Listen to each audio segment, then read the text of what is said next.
जय श्री श्याम दोस्तों, आस्तिक कहानियों में आपका स्वागत है। माघ मास महत्तम 19वां अध्याय। बोलो श्री कृष्ण भगवान ने की जय। वे पांचों कन्याएं इस प्रकार विलाप करती हुई बहुत देर प्रतीक्षा करके अपने घर में लौटी। जब घर में आई तो माताओं ने कहा कि इतना विलंब तुमने क्यों कर दिया।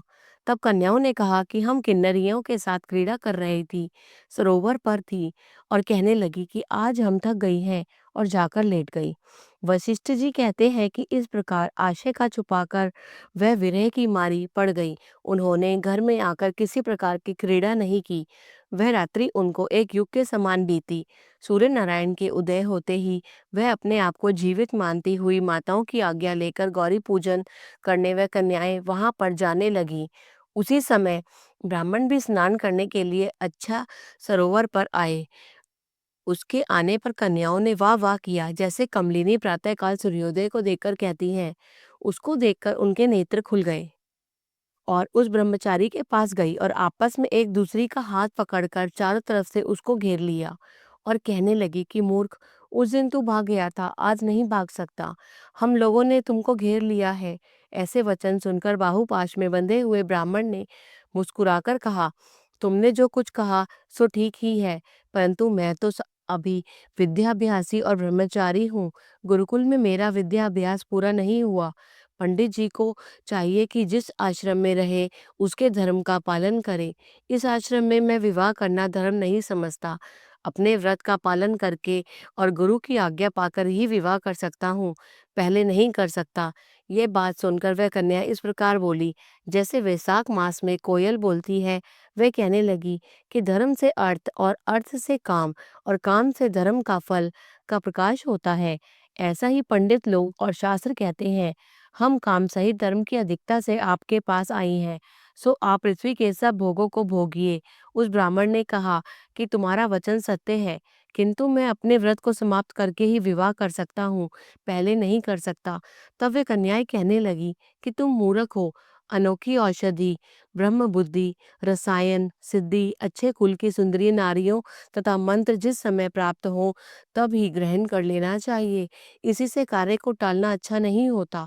केवल भाग्य वाले पुरुष ही प्रेम से पूर्ण अच्छे कुल से उत्पन्न स्वयं वर चाहने वाली कन्याओं को प्राप्त होते हैं।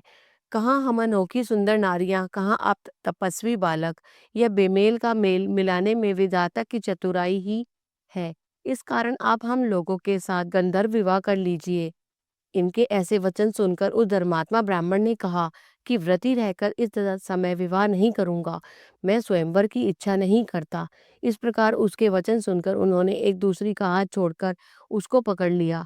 सुशील और सुस्वरा ने उसकी भुजाओं को पकड़ लिया। सुतारा ने आलिंगन किया और चंद्रिका ने उसका मुख चूम लिया।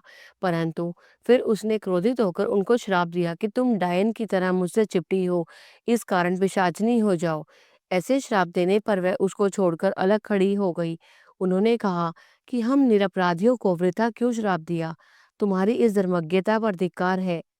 प्रिय करने वाले और बुराई करने वाले का सुख दोनों लोकों में नष्ट हो जाता है, इसलिए तुम भी हम लोगों के साथ पिशाच हो जाओ।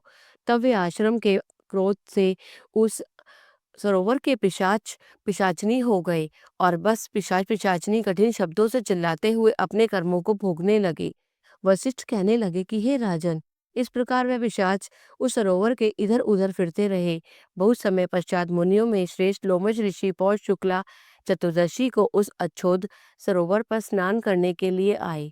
जब क्षुधा से दुखी इन पिशाचों ने उनको देखा तो उनकी हत्या करने के लिए गोल बांधकर उनके चारों तरफ से घेर लिया।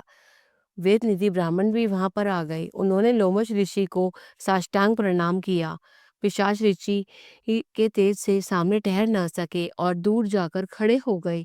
वेद निधि हाथ जोड़कर लोमश ऋषि से कहने लगे कि भाग्य से ही ऋषियों के दर्शन होते हैं।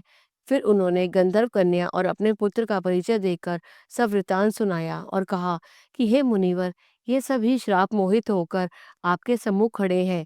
आज इन बालकों का निस्तार होगा, जैसे सूर्योदय के अंधेरे का नाश हो जाता है।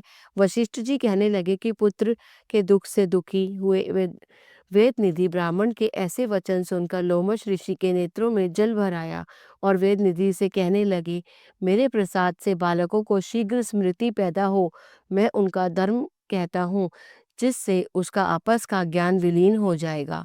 बोलो श्री कृष्ण भगवान ने की जय।